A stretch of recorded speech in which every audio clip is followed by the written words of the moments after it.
बिस्मिल्लाहिर्रहमानिर्रहीम। अस्सलामुअलैकुम। हमारे घर में एक कुआं था जिसका पानी जो भी बांझ औरत 3 दिन तक पीती वो हामला हो जाती। दूर दूर से औरतें हमारे घर आती और ससुर को ढेरों पैसे देकर जाती, जिससे हमारे घर का खर्चा चलता था। एक दिन अचानक एक औरत रोती हुई हमारे घर आई और ससुर को बोली कि मेरी बेटी हामला हो गई है, मगर उसका शौहर कई साल से परदेश में है। अब मैं क्या करूं? ये सुनते ही मेरी सास का रंग फक हो गया और फौरन उस औरत को खींचकर कमरे में ले गई। मुझे उसी वक्त शक हुआ और चुपके से एक दिन कुएं का पानी लेबोरेटरी टेस्ट करवाने के लिए ले गई। लेकिन जब रिपोर्ट आई तो रूह लरस गई, क्योंकि उसमें तो हमारे घर के दरवाजे पर दस्तक हुई तो ससुर ने ही जाकर दरवाजा खोला था। 2 खवातीन हमारे घर में दाखिल हो चुकी थी। मुझे लगा कि वो मेरी सास की जानने वाली होंगी, लेकिन मुझे हैरत तो तब हुई जब मेरा ससुर उन दोनों औरतों को अपने साथ बैठक में ले गया। थोड़ी देर बाद उसकी आवाज आई, बहू, कुएं से पानी निकाल कर तो ला दो। मैं ये सब देखकर हैरान थी, जबकि मेरी सास बड़ी लापरवाह सी बैठी सब्जी काट रही थी। मैं बोली, अम्मी, मुझे कुएं से डर लगता है। तब मेरी सास मुस्कुराने लगी और बोली, डरने की जरूरत नहीं है, ये कुआं तो बड़े भागों वाला है, बड़ा पाक पानी है इसका। ये पानी जो भी बांझ औरत पी ले वो हामला हो जाती है, तो इससे हरगिज ना डर। मेरी सास मुझे कुएं के पास ले गई और पानी निकालने लगी। वो बोली, बहू, इस कुएं का पानी हर किसी के लिए नहीं है, ये कुआं सिर्फ बांझ औरतों से ही मखसूस है। तुम कभी भी इसका पानी ना पीना और ना ही हम में से किसी को देना। इसमें जो शिफा है ना, वो खास औरतों के लिए है। अभी मेरी सास बात कर ही रही थी कि मेरे शौहर वक्कास बाहर से अंदर दाखिल हो गए। मैं उनको देखकर शर्माने लगी। अभी मैं उनकी मुंतजिर ही थी कि वो मुझसे बातचीत करेंगे। तभी कमरे से तहमीना निकलकर बाहर आ गई। उसने सर पर बड़ा सा कपड़ा बांधा हुआ था। वकास उसकी तरफ मुतवज्जा हो चुके थे। तहमीना आंसू बहा रही थी। वो बोली, वकास, मेरी तबीयत बहुत खराब है, मुझे डॉक्टर के पास ले चलो। वकास मुझसे कोई बात किए बिना ही तहमीना के साथ घर से बाहर निकल गए थे। मेरा चेहरा सुर्ख पड़ गया था। मेरी सास मेरी कैफियत जान गई थी। उन्होंने मेरे सर पर हाथ फेरा और बोली, तहमीना मेरी सगी बहन की बेटी है, मेरे ही घर में पल बढ़कर जवान हुई है। वकास और तहमीना साथ साथ खेलकर ही बड़े हुए हैं। मेरी बहुत ख्वाहिश थी कि घर की बच्ची घर में ही रह जाए, मेरी बहन की निशानी मेरी आंखों के सामने ही रहे। मैंने वकास से बात की थी कि तुम्हारी शादी तहमीना से कर देती हूँ, लेकिन वो तो बिदक पड़ा और बोला कि तहमीना मेरे लिए बहुत काबिल एहतराम है। मैंने कभी उसके मुतालिक ऐसा कुछ नहीं सोचा। आप उसकी शादी कहीं और कर दें। मैंने तहमीना की शादी तो कर दी, मगर उसका शौहर ही अच्छा ना निकला। बेचारी को तलाक हो गई। जब से तहमीना दोबारा मेरे दरवाजे पर आ गई है तो मैंने वकास से दोबारा भी कहा था कि मेरी बेटी से शादी कर लो, लेकिन उसने फिर से इनकार कर दिया। इन दोनों के दरमियान इज्जत और एहतराम का रिश्ता है, इसके सिवा कुछ भी नहीं है। नहीं तो वकास 2 बार इससे शादी करने से मना नहीं करता। मेरी बच्ची, तुम तहमीना की तरफ से अपना दिल मैला मत करना। सारा दिन घर का काम करती है, बदले में 2 वक्त की रोटी ही तो खाती है और कुछ नहीं। मैंने अपनी सास की बातें सुनी तो दिल एकदम से हल्का हो गया था। ये बातें बताकर उन्होंने मेरे दिल से बोझ उतार दिया था, नहीं तो शादी के दूसरे दिन ही मेरे दिल में हसद बैठ जाता। मैं अपने कमरे में जाकर वकास का इंतजार करने लगी, मगर वो लौट कर ना आए तो मुझे नींद आ गई और मैं सो गई। मगरिब की अजान सुनकर मेरी आंख खुल गई थी। मैंने उठकर देखा तो हर तरफ अंधेरा फैला हुआ था। मैंने जल्दी से उठकर सारे कमरों की रोशनियां जला दी थी। आज मेरी शादी को दूसरा दिन था और मुझे खौफ महसूस हुआ कि वकास क्या सोचेंगे कि मुझे उनसे ज्यादा अपनी नींद अजीज है। मैंने जल्दी से लिबास तब्दील किया और कमरे से बाहर आ गई। सामने ही परेशान सी मेरी सास खड़ी थी। मैंने वजह पूछी तो वो बोली, वकास और तहमीना अभी तक लौट कर नहीं आए, मुझे बहुत फिक्र हो रही है। अपनी सास की बात सुनकर मेरा चेहरा एकदम से सर्द पड़ चुका था।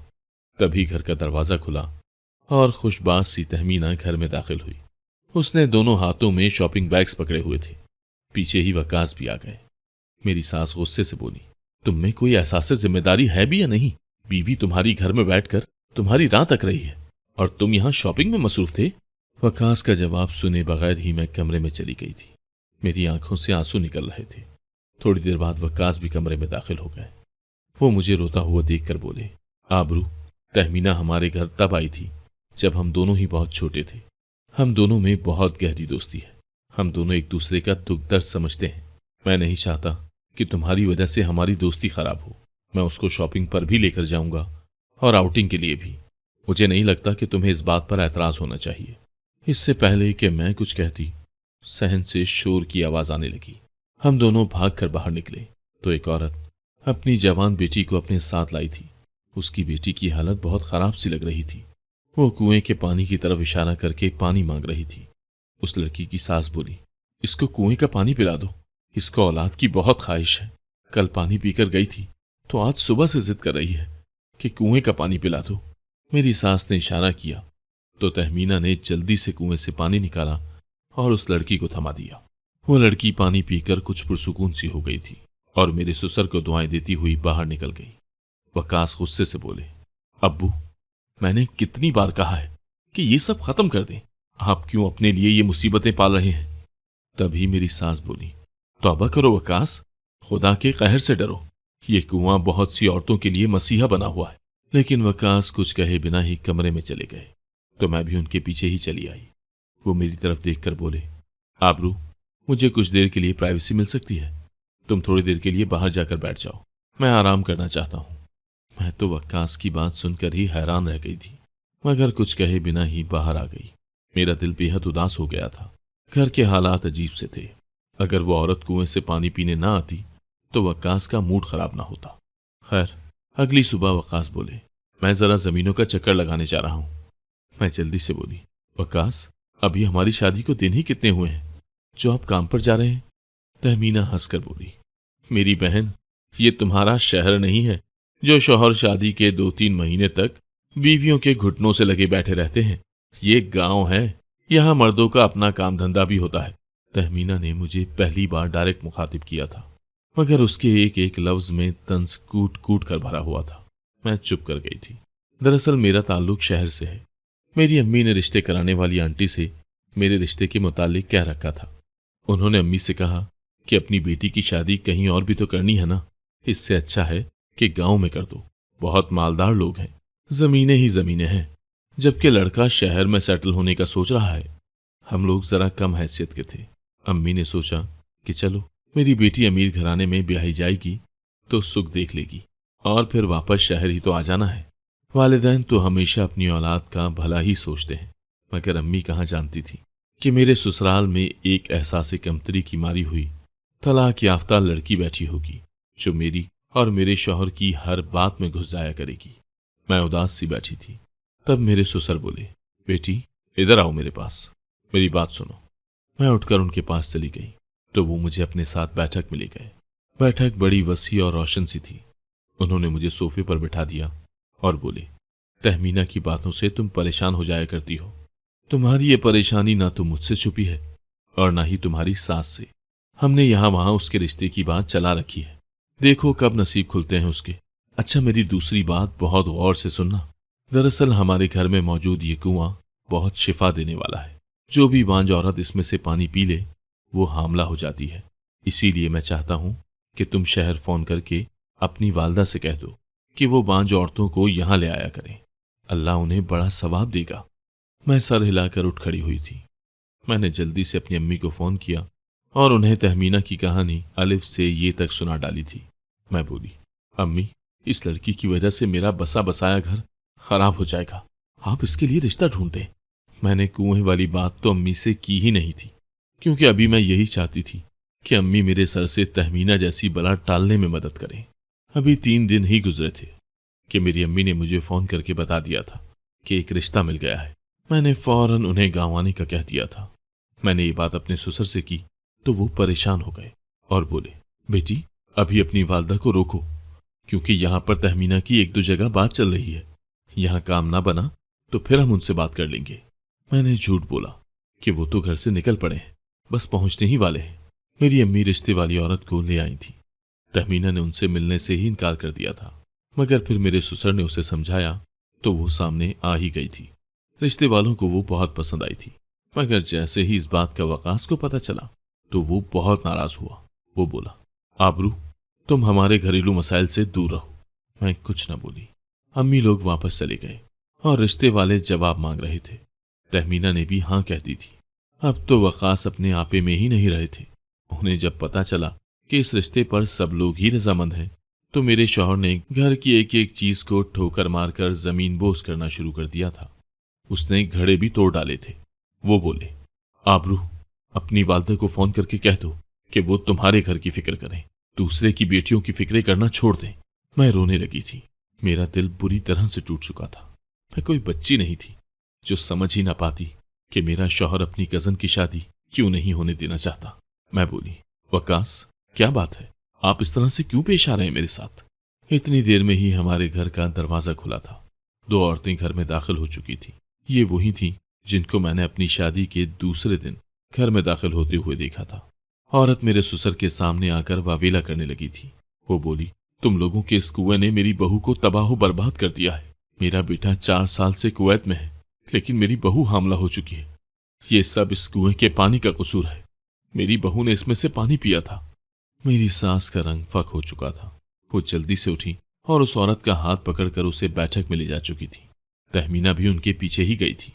जबकि मैं हमन्नकों की तरह बैठी कभी किसी का चेहरा देख रही थी तो कभी किसी का। अब मुझे कुछ शक होने लगा था। मुझे समझ में आने लगा था कि मेरे ससुरालियों के साथ कोई ना कोई मसला तो जरूर है। मैंने सोचा कि मैं इनकी असलियत जानकर ही रहूंगी। अगले दिन मेरा शौहर जमीनों पर चला गया था। मेरी सास और तहमीना भी गायब थी। तब हमारे घर एक पड़ोसन आई। वो इधर उधर की बातें कर रही थी। तो मैं बोली, आपको कुछ इल्म है कि मेरे शौहर की जमीनें कहाँ हैं? वो हंसती और बोली, लड़की, कौन सी जमीनें? तुम्हारे शौहर के पास तो इस घर के सिवा कुछ भी नहीं है और ना ही वो कोई काम धंधा करता है।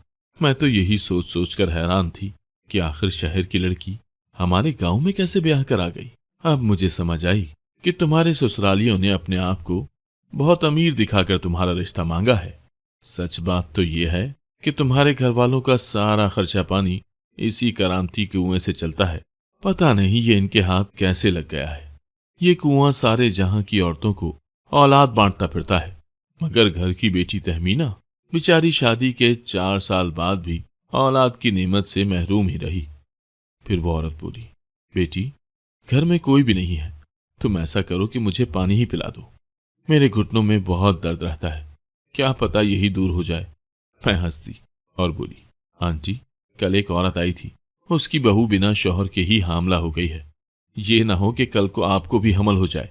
वो हंसती और बोली, नहीं नहीं, मुझे तुम पानी पिला ही दो। मैंने उनकी बात मानी और किचन में कुएं से निकाला हुआ पानी, जो बोतलों में भरा पड़ा था, वो निकाल कर उसे पिला दिया। वो औरत घर वापस चली गई। शाम में वो सास और बहू फिर से हमारे घर आ चुकी थी। वो लड़की चीख चीख कर कह रही थी कि आपके कुएं के पानी ने मुझे किसी काम का नहीं छोड़ा। मेरा शौहर मुझसे बदजन हो चुका है। गांव वाले मेरे किरदार पर उंगली उठा रहे हैं। मैं तुम लोगों को नहीं छोड़ूंगी। मैं मीडिया में जाऊंगी और तुम लोगों को बेनिकाब करके ही दम लूंगी।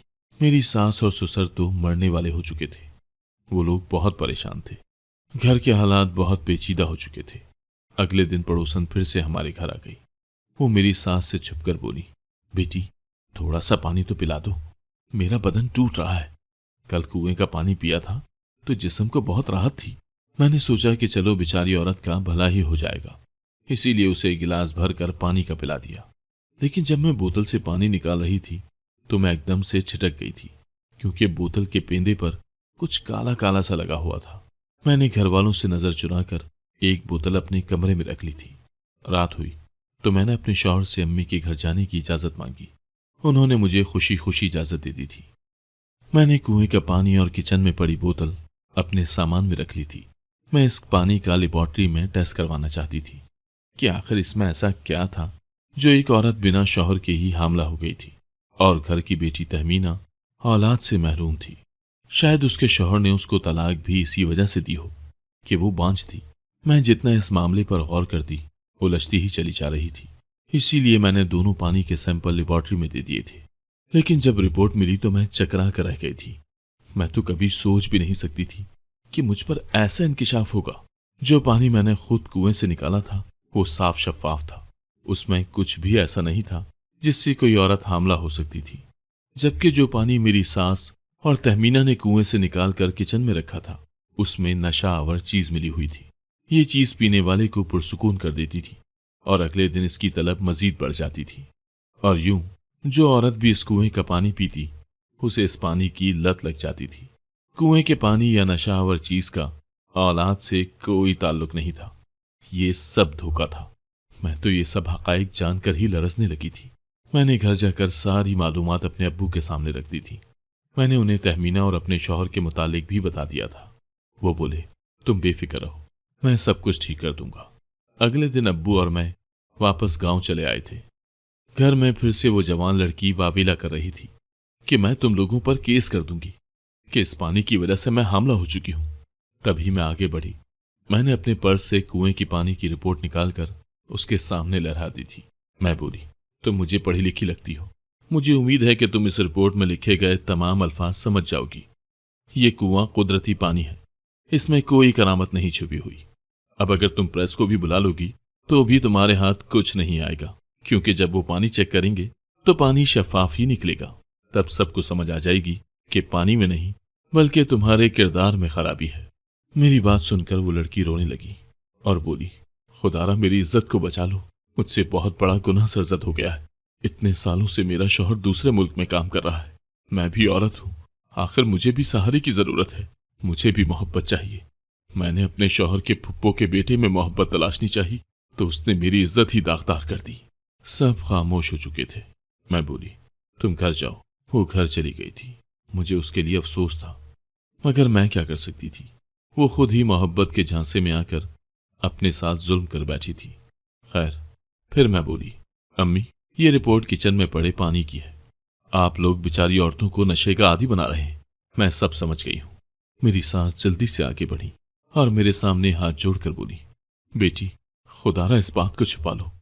तभी तहमीना आगे बढ़ी और तालियां पीटने लगी। वो बोली, तुम जैसे लालची लोगों के साथ यही सब होना चाहिए था। आबरू, तुम जानती हो क्या, मैं वक्कास की पहली बीवी हूं। मेरी शादी को कई साल बीत चुके हैं।